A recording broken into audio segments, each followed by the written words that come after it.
Let's get highly philosophical and a little bit nerdy today and explore the finiteness of problems using a Fermi estimate. Pretty much we're going to estimate how many problems exist. I want to give credit to Kyle Hill's channel who taught me about the Fermi method. I'll link his video below. Go ahead and check it out. To sufficiently narrow down our question here, we have to draw a few parameters and guidelines. First, we'll have to define what a problem is, and then we'll have to be clear on what it means for a problem to exist. Then what's going to happen, I'm pretty sure, is that we'll find two approaches to estimate a possible answer. Because estimating how many problems can exist theoretically and estimating how many problems that are defined as problems exist, that's actually two separate estimates, I think. So breaking down this estimate problem into two problems, we can then hopefully find one conclusive solution. But honestly, I don't know yet. I'm literally writing the script as part of the research. So before I've even discovered the answer, so I'm taking you with me on this treasure hunt of finding the answer. So let's take our first step here. What is the definition of a problem? I talked about this before, that problems are only problems if they violate a human need. That means that the same problem can violate several human needs, or that the same need can be violated by several problems. So when we use this definition for problem, it becomes clear that the number of problems that do exist has to do with the number of humans that exist and the number of needs that each human has and the number of needs that each human has violated. In case you are watching this video in the future, I want to apologize for my human-centric viewpoint here, but we have not yet discovered extraterrestrial life, and I don't think we have yet developed machine consciousness either. I do think it's fair to say that in the present day, many humans see life and diversity as a need. So humans are trying to be stewards of the animal kingdom and general biodiversity on Earth. I mean, just like we're supposed to, according to the Bible, right? If we actually currently do it or not is a different problem, but that's the exact problem that Evolve is, of course, trying to solve, which is why I'm developing this method right here. Anyway, we can further narrow our estimate of problems by deciding if we should include future problems and past problems in our estimate or only present problems. So as far as future problems goes, we probably do not yet have to worry about the problems that humans who have not yet been born may experience. Neither do we have to worry about the problems that people who are now dead have experienced. However, it gets a little bit complicated here because some problems don't make sense without historical context. The root causes of a problem, the origins, meaning the problems and solutions of the past that have led to a problem existing in the present moment, can be very relevant to the present problem. And in that context, we find that some problems actually simultaneously exist in the human mind, but also in the human perception of objective reality. That's a bit of a mind bender, but how this works is if you consider scientific theories to be solutions to problems. Okay, so for example, the problem that Isaac Newton had was that he was unable to predict the orbit of Mercury with his equations. But Einstein came along with a solution for this problem. Another thing we could say is that evolutionary adaptations are solutions to some problems. We're starting to really get to the boundaries here of what is knowable, but it appears as if in the collective image that we have about nature and the universe, there existed some problems that nature found a solution for. What were the needs for those problems? Well, those would have been the universal goals of life, perhaps, or they were the goals of our intelligent designer, who knows? Nonetheless, we can see that objective reality and existence itself, if such a thing exists, and separate from that, the human mind itself, in which all conceivable things exist, including those that have not yet been manifested, well, there is a gap to be bridged. We have used the scientific method to bridge this gap, but also we can now use the Evolve method to bridge this gap. However, all those things, including math and science and other solutions and inventions that humans have created as a solution to deal with the problem of being alive, well, I still would say that these things only exist in our minds with the goal of solving the problem of life. So back to estimating the number of problems and solutions in existence, which we have now defined as the number of sub-problems to the main problem of life. Well, it looks like now our estimate is actually going to shift a little bit, and it becomes more a question of how many human needs exist and how many of these human needs are unfulfilled, meaning they're problems. So we can probably guess that each human has a certain number of needs unique to them and a certain number of needs that are shared with other humans. I would think that the number of unique needs is a bit smaller because at the end of the day, we all want more or less the same things, right? Even if the things that some of us want are to be unique, special, and individualized. So out of all those needs that do exist, we can then make a guess of what percentage of needs is unfulfilled. This would of course vary greatly and probably depend on the country and the culture that a human is from. We already know that needs, wants, desires are the same thing as cultural values, right?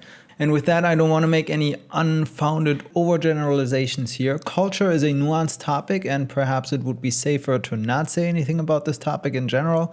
Obviously, I don't mean to make no statements about one culture being better than another. I really think they have more in common than what separates them, but perhaps we can say that Western cultures are more prone to recognizing unfulfilled needs and then fulfilling them with materialist, consumerist, capitalist solutions, which has possibly fueled a lot of the innovation in the Western world, whereas other cultures have developed other strategies to deal with unfulfilled desire, such as Buddhism, which is a paradox solution to get you into a desire-free state of nirvana. But of course, Christianity has also warned against excess and preached different virtues, many of them which got lost in the Western world. Okay, but that's a controversial problem to be further explored in another video. I find it super interesting to see what effect culture has on what things are problematic and what solutions are considered good and benign solutions that are best for all. Is it Western capitalism, European socialism, or authoritarian communism? I don't know. Politics aside though, our calculation is coming together here. So let's see. We have the number of humans, the number of unique needs for each human, and based on that, the percentage of unfulfilled needs for each human. This should give us the number of unique problems in the world, but also the number of global needs of all humans and the number of humans who don't have these global needs fulfilled should give us the number of collective problems in the world. These both seem to be manageable numbers here. I'll come up with an actual numeric estimate for those in a little bit, but before I do, let's look at a little bit of data and computer science and information theory to further refine our estimate. For that, we have to back up again to our mind-bending existentialist philosophy. Let's make the assumption that everything about objective reality and existence as we can conceive it can be expressed in data, meaning audio and video, pictures and sounds. You already know that videos like this one are made up of moving pictures and that each picture is encoded in red, green and blue pixel information, and that each information is encoded in bits and bytes and ones and zeros, and that's ultimately the information zipping through the fiber optic cables that produce your internet and the microwaves that go from your Wi-Fi router to your device to view this video. Once again, I'm making the assumption that everything about objective reality and existence as we can conceive it can be expressed in data. One special type of data is also words and language. Perhaps this is the foundation of information as we as humans know it. But what does that have to do with the number of problems and solutions in existence? Well, let's narrow down our definition for what a problem is to something that can be expressed in a limited number of words. Let's say that if you can't explain it in 2 or 3 sentences, it's not considered a problem. And in fact, for some of the most pressing problems in the world, we have unique words such as homelessness or poverty. But then we also have to be clear that not all things that can be expressed in 2 or 3 sentences are problems. So whatever character limit we set for ourselves, first of all, there is a bunch of possible character combination, even if they are nonsense, they theoretically can exist, right? Beyond that, there are character combinations that are actually meaningful statements, but they are not problems, or human needs for that matter, or solutions. But let's just stick to problems for now, right? Now there are some character combinations that you may not recognize as anything, but speakers of a foreign language will recognize them as problems. And also, there are various character combinations that all describe the same problem, only with different words or different style or different sentence arrangements. For example, this very problem: how many problems exist? Or, we do not know the number of problems in existence. Or, I need to estimate the number of problems in the world. See, 3 limited combinations of characters all describing the same problem. And then imagine the same problem once again described in foreign languages. So remember how I said earlier there are 2 ways to approach this estimate? We can either go towards this in terms of what we define as a problem, which we did earlier with human needs and all of that, but then we can also approach the estimate in terms of how many meaningful character combinations exist that describe a unique problem, regardless of which human is actually experiencing this problem or not. Now, disclaimer here, if we actually want a realistic estimate for the number of problems that exist, we actually have to base our definition for what a problem is in reality and not in fiction. Which is tricky because problems as such are not exactly part of reality. They only exist in our minds and are thereby imaginary, virtual, fictional. But, for example, it would be futile to estimate the number of problems that exist in a purely fictional universe, such as in the world of Harry Potter, or in the Star Wars saga, or in the Marvel Cinematic Universe. So whatever problem Batman has with Superman and vice versa, that's not a problem that I'm going to include in my estimate here. But of course, it's entirely possible to create a sphere with all problems, solutions, and goals that have occurred in this fictional world. Okay, so now we have a framework to create 2 estimates for the number of problems in existence. I am super excited about actually discovering this number because even though the number of problems, needs, and solutions in existence may be constantly growing as our population size and our civilization grows, well, I think it's actually creating a scavenger hunt or a gold rush, a quest for treasures to find all possible problems, needs, and solutions. And to me, that sounds like a super exciting thing to do, don't you think? But so let's do the math. We have the number of humans times the number of unique needs for each human times the fraction of unfulfilled needs for each human. So 8 billion, let's say 100 needs per human, because you know I got 99 problems.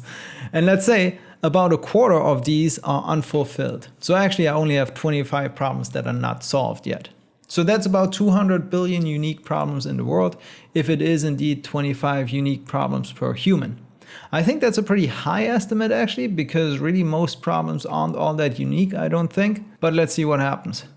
So instead, if we look at the global number of needs, let's say I'm gonna pick a really high number like 10,000 needs. If we ask every human for all the things they need and we keep track of the answers of every single human, I think the number won't exceed 10,000. But it really depends on how abstract you make it here, right? For example, you could just say food instead of listing each food item possible as a separate need, right?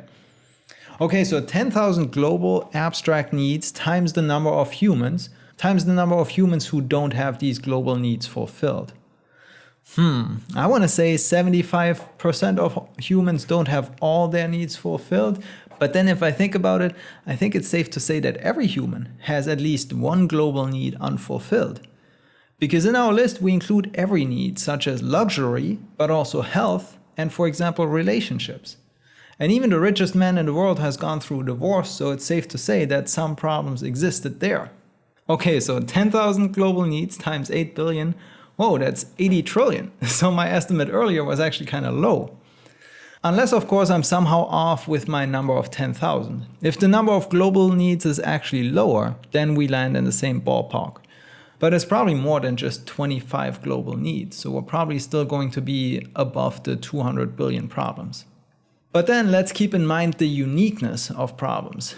Jeff Bezos' relationship problem may have been the same one that a less famous person experienced in their relationship. That's really a complicated way of saying I don't know, but I'm pretty confident that the number of countable problems is in the billions or even less, not in the trillions.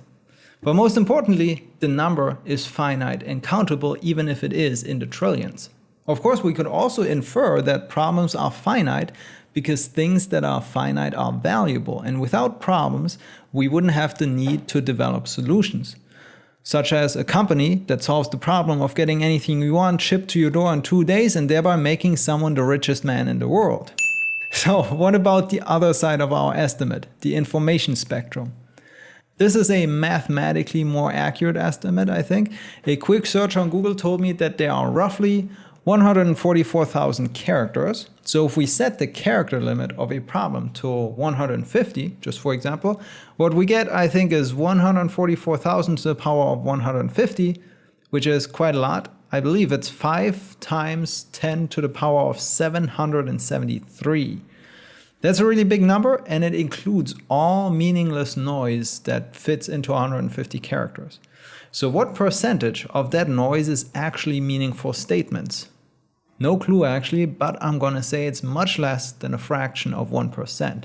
About 200 billion tweets are sent out every year, but then again, I don't know how many unique tweets there are. So all of that, there's a very high level of uncertainty here in this estimate.